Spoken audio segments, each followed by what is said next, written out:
सच्चाई ये है कि मोदी सरकार इन तीनों आंकलनों पर गोपनीयता, दोस्तित और पूंजीवाद के साथ खड़ी है। हम आपके समक्ष आज एक गंभीर विषय लेकर पेश हुए हैं।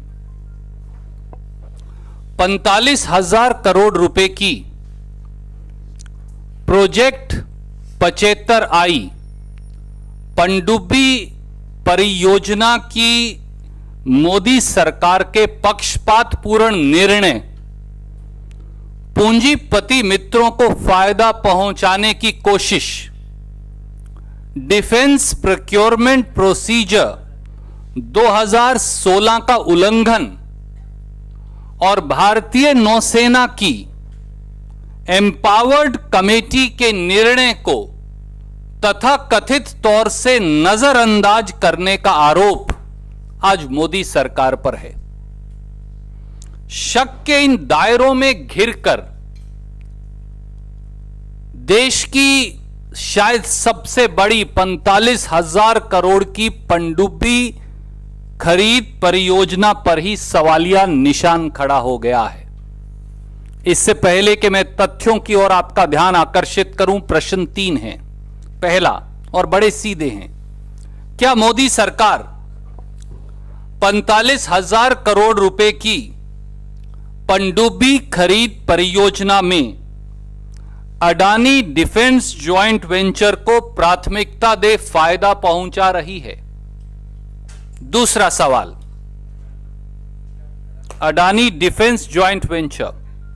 दूसरा सवाल, क्या मोदी सरकार डिफेंस प्रोक्योरमेंट प्रोसीजर 2016 एवं उसमें लिखी गई पात्रता के मापदंडों और शर्तों का उल्लंघन कर अपने पूंजीपति मित्रों के हित साधने का काम कर रही है? तीसरा सवाल, क्या मोदी सरकार अडानी डिफेंस जेवी की पात्रता न होने के मामले में भारतीय नौसेना एवं उसकी एम्पावर्ड कमेटी के निर्णय को खारिज कर रही है? कुछ तथ्य मैं आपको दूंगा और 2 बड़े सीधे इसके निष्कर्ष निकलते हैं। सच्चाई क्या है? अप्रैल 2019 में भारतीय नौसेना के लिए सामरिक साझेदारी मॉडल के तहत 6 पारंपरिक सबमरीन यानी पनडुब्बियां जो डीजल और इलेक्ट्रिकल दोनों हैं, उनको बनाने के लिए request for expression of interest EOI के आवेदन मंगाए गए।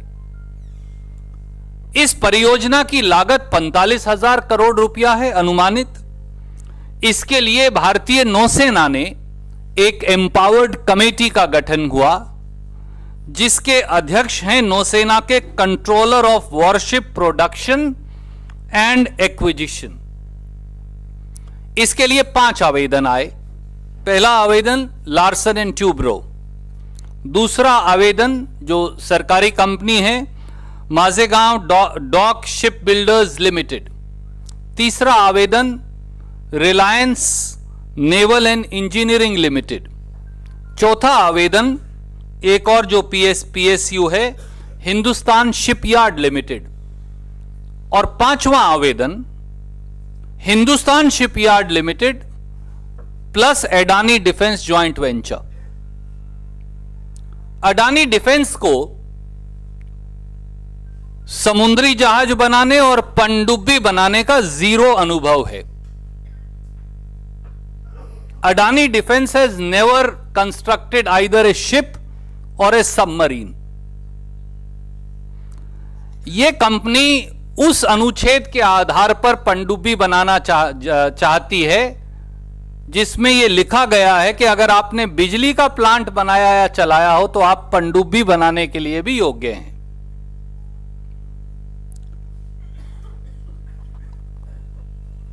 कथित रूप से निर्माण सुविधाओं, फाइनेंशियल रिकॉर्ड्स, यह सारा मामला गया एम्पावर्ड कमेटी भारतीय नौसेना इंडियन नेवी की। उन्होंने निर्माण सुविधाओं, फाइनेंशियल रिकॉर्ड्स और दूसरे मापदंडों को देखकर एम्पावर्ड कमेटी ने दो इकाइयों को चुना, दो एंटिटीज को चुना। नंबर एक, जो सरकारी कंपनी है भारत सरकार की, Mazagon dock ship builders limited, और दूसरी लार्सन एंड ट्यूब्रो। अब यहां से खेल शुरू होता है। मोदी सरकार और उनके इशारे पर रक्षा मंत्रालय भारतीय नौसेना की एम्पावर्ड कमेटी के निर्णय को खारिज कर इस शायद शुक्रवार को होने वाली मीटिंग में अडानी डिफेंस को कंसिडर करने के लिए बाध्य कर रहे हैं, मौका देना चाहते हैं। इसलिए सवाल और जवाब दोनों बड़े साथ हैं और उनके तथ्य, साक्ष्य, कागजात मैं आपको जारी कर रहा हूं। पहला, डिफेंस प्रोक्योरमेंट प्रोसीजर 2016 का अनुपालना यानी उसे मानना अनिवार्य है, जरूरी है। यहां तक कि यह वो request for expression of interest है जो इन पनडुब्बियों के लिए रक्षा मंत्रालय द्वारा जारी किया गया, 42 पन्ने का है, मैं आपको जारी कर रहा हूं। इस एक्सप्रेशन ऑफ इंटरेस्ट की क्लॉज 1 और क्लॉज 2 में भी यह लिखा है साफ तौर से कि डिफेंस प्रोक्योरमेंट प्रोसीजर के चैप्टर रोमन 7 की धाराओं और शर्तों को मानना इस एक्सप्रेशन ऑफ इंटरेस्ट में पनडुब्बी परियोजना में भाग लेने के लिए अनिवार्य है।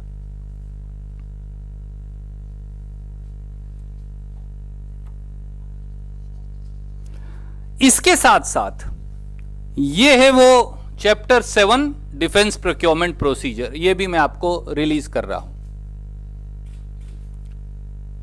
इस चैप्टर 7 में यह साफ लिखा है कि अगर आपको पनडुब्बी परियोजना में भागीदारी करनी है तो कोई भी स्पेशल पर्पस व्हीकल जो होगा, एसपीवी जो होगा, उसे रक्षा मंत्रालय की मंजूरी और जांच परख दोनों अनिवार्य हैं। अडानी डिफेंस और हिंदुस्तान शिपयार्ड्स लिमिटेड ने भारत सरकार से भारत सरकार के रक्षा मंत्रालय से कोई ऐसी अनुमति नहीं ली थी। नतीजा क्या हुआ? जो सार्वजनिक पटल पर जानकारी है कि एम्पावर्ड कमेटी जो है भारतीय नौसेना की, उसने ये दोनों तथ्य देखे और कहा ये एक्सप्रेशन ऑफ इंटरेस्ट है, ये डिफेंस प्रोक्योरमेंट प्रोसीजर है, आपने ना एसपीवी बनाया, ना आपने रक्षा मंत्रालय से परमिशन ली, इसलिए हम अडानी डिफेंस को कंसिडर करेंगे ही नहीं। They are not an eligible entity. और इसीलिए उनको दो एलिजिबल एंटिटी मिली। एक भारत सरकार की कंपनी है Mazagon dock shipyards ship builders limited और दूसरी लार्सन एंड ट्यूब्रो। तो ऐसे में क्या मोदी सरकार यह निर्देश दे सकती है कि अडानी डिफेंस जेवी की पात्रता को आज स्वीकार किया जाए? सवाल बड़ा सीधा है। वास्तव में अडानी डिफेंस और हिंदुस्तान शिपयार्ड ने तो 11 सितंबर 2019 तक जेवी ही नहीं किया था। अप्लाई तो कर दिया जेवी में, पर वो जेवी किया नहीं। आप कहेंगे यह कैसे हो सकता है? संयोग से हिंदुस्तान शिपयार्ड्स लिमिटेड के एमडी ने 28 सितंबर 2019, जो 11 सितंबर से लगभग 12 दिन बाद है, को एक पत्रकार गोष्ठी की, जो न्यूज एजेंसीज और समाचार पत्रों दोनों ने रिपोर्ट की। और उसमें उन्होंने कहा, 28 सितंबर को वो कह रहे हैं और 11 सितंबर आखिरी डेट है, we are in the process of forming the JV. and we will then go to Government of India to take permission, and I'll just read those 2 lines, although I'm releasing that UNI PTI story to you.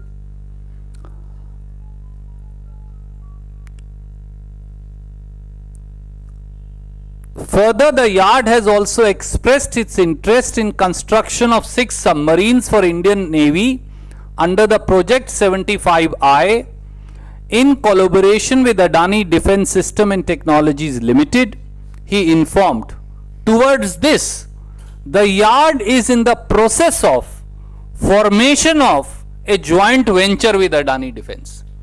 तो भैया 11 सितंबर को तो आपने जेवी में apply कर दिया, 28 सितंबर को कह रहे हो अभी हम बनाएंगे जेवी. And the second line is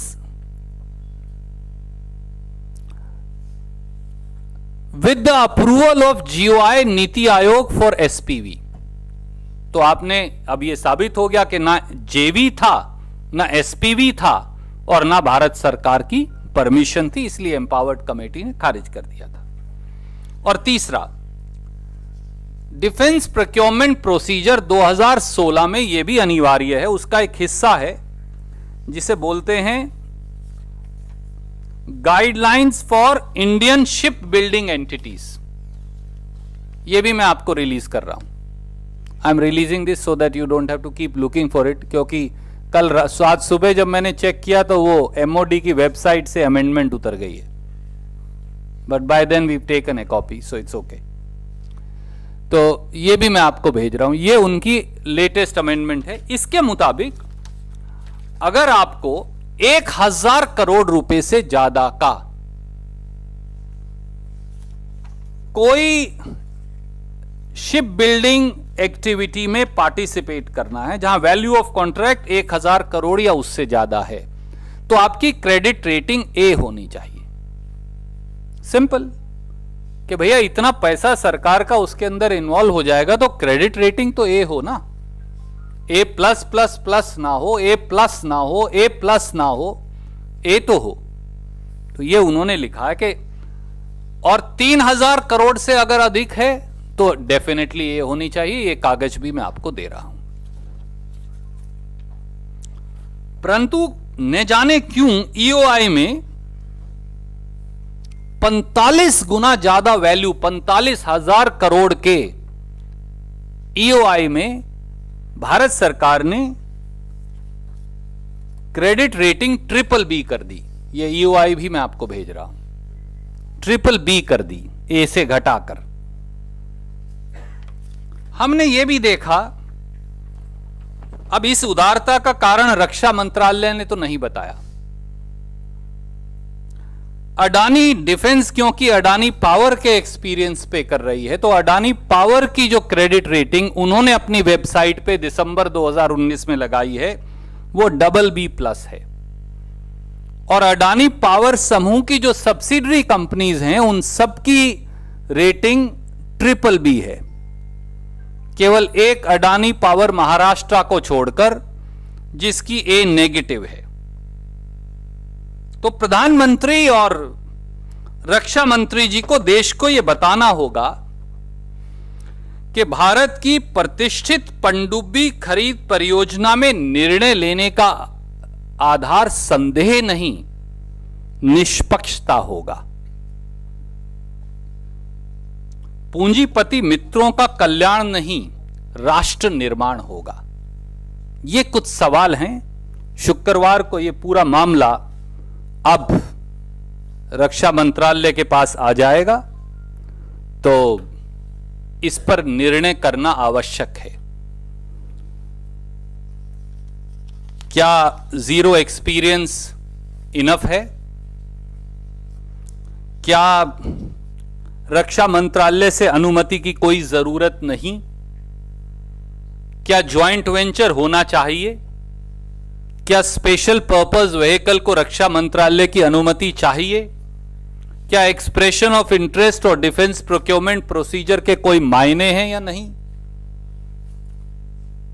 और अगर हैं तो भारतीय नौसेना के एम्पावर्ड कमेटी, जो सबसे एक्सपर्ट कमेटी है, जब उन्होंने एक निर्णय लिया और उन्होंने एक एंटिटी को अयोग्य मान लिया, तो फिर रक्षा मंत्रालय और मोदी जी को क्या लगा है कि वो उसे योग्य घोषित करने पर लगे हैं?